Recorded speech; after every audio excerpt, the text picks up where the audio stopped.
New jobs, better healthcare, a steady recovery. But it's a different story on the ground. The Census Department says Middle America is in deep financial trouble. Incomes are falling, wages dead flat. And if you want to work 40 hours for a 5-day week, good luck. There are nearly 3 million fewer full-time jobs now than there were 6 years ago. Now look at your home. That is the biggest single investment most people ever make. The post-crash recovery is, in fact, in retreat. Fewer home sales, fewer mortgage applications. This is not a picture of prosperity. Worse, it is the decline of the American dream. 6 weeks to the elections.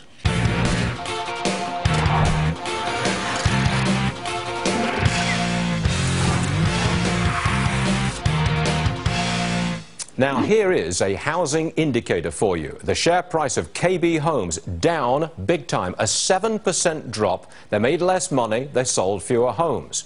The other side of the coin is there was, in fact, an 18% surge in new home sales in August. That sounds good, but it's not as good as it sounds. Here is Jason Meister. He's a housing guy, and you, sir, are not bullish on the housing market at all, are you? I'm not, Stuart. And Monday we had other data came out, so we're getting mixed reviews, but new home sales did surge. It was a 6-year high, 18+%. Why is that not important? It's not as important because it's less than 10% of the home stock. Oh, that's just a small fraction of the housing market. Correct. Existing homes, they were actually down, weren't they? They were down about 2%, which is a pretty big drop, when economists predicted a higher number and an increase in existing home sales. I've just gone out there and said that the recovery from the crash in housing has stalled and actually gone into retreat.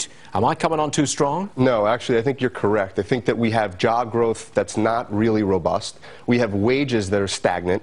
And I think that's where people buy homes. They buy homes with jobs. They buy homes with wages that are growing. And they're not. We don't have policies right now in place to increase job growth. Okay. What about mortgage applications? Because that's a good signal of how many people actually want to get out there and buy. Right, mortgage applications were down, and interest rates have creeped up just a little bit. But they're still at near historic lows, aren't they? Can I get a 30-year fixed-rate mortgage for around 4.5%? Yeah, you can get it just a little over 4. Oh, what's wrong with that? It's almost free money, correct? But, yes. But it's still, people are not buying. And that's what's really worrying me, because it's like going into, for example, Bloomingdale's, and they have a 60, 70% sale, and no one's buying. Listen to this. I got the following number. This is a poll by Zillow. They say that 65% of millennials believe that owning a home is central to the American dream. Millennials are 20-somethings. They seem to be saying they want to get into the American dream. They want to buy a home of their own, but they're not. They're not, Stuart. The affordability problem is an issue, and they're not buying homes, and that's why the existing home sales numbers on Monday were so bad. First-time home buyers are not buying, and the investor community, flippers, mom-and-pop investors, they pulled back, all-cash buyers.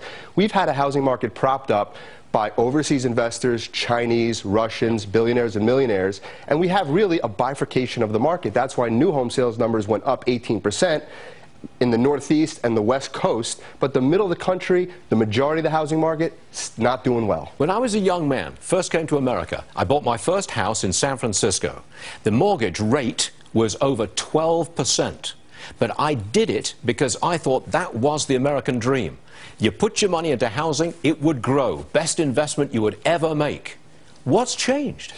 You know, young people today live in cities, and there's a lot of startup companies, and they want the mobility. They don't want to be tied down to a mortgage. And they saw what happened in 2008. Their parents, their relatives lost their homes. They're not as bullish as you were. Are you youngsters telling me that times really have changed and that young people in their 20s no longer think first and foremost of getting a house, getting into the market? Have really times changed that much? That's not the American dream anymore, Stuart. It's not? They are very scared of what happened in 08 and the bubble that burst, and they see what's going on. And look, there's a lot of stuff going on overseas right now. As young people, we're watching ISIS, Israel, Iraq, Syria. I mean, there's so many. Come on. In 1978, 79, when I was buying that first house, it was Ayatollah Khomeini in Iran holding hostages. There was war all over the place. No, that's not changed. That's not changed, but there's still a lot of events. I mean, you've talked about the black swan event. We're looking at China. There's a housing bubble there. There's a credit bubble. I think there's a lot of reasons to be pessimistic. Look, I don't think it's overseas stuff. I think it's the problem for America's middle class. Prosperity is gone. Right. Wage growth is gone. Incomes are falling. That great American middle class no longer in a position to take advantage of the American dream. Stuart, you're correct. The middle class is getting eaten away by the millionaires and billionaires. By the way, there was a study that came out recently that we've had 54 new minted billionaires in the U.S., and 105 or 106 of them live in New York City. So, you know, the middle class is going away, and you have the lower class and the higher class, and that's a problem in this country. Jason Meister has become an inequality guy who is preaching leftist politics? Absolutely not, Stuart. Okay. You have me all wrong, all completely wrong. I'm saying that the policies right now are pushing the wealthy and getting rid of the middle class. You got it right. That's a problem. Jason Meister, good stuff. Thanks very much for joining us, sir. Thanks.